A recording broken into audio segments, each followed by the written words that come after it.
chapter 13. David conferred with each of his officers, the commanders of thousands and commanders of hundreds.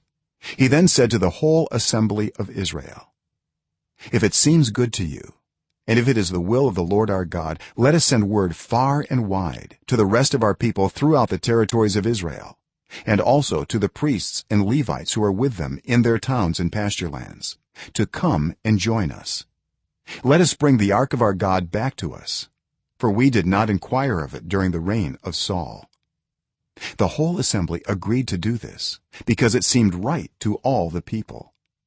So David assembled all Israel from the Shihor River in Egypt to Lebo Hamath to bring the ark of God from Kiriath Jearim.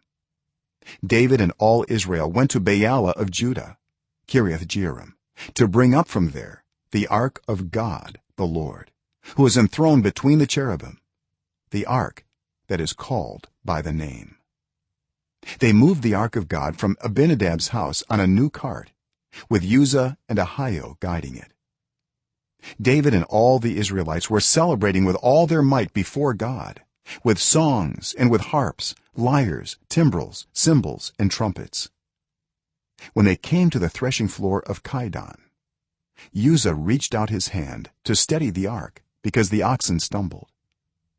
The Lord's anger burned against Uzzah, and he struck him down because he had put his hand on the ark. So he died there before God.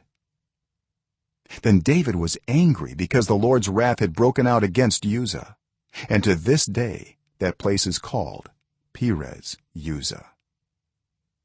David was afraid of God that day and asked, how can I ever bring the ark of God to me?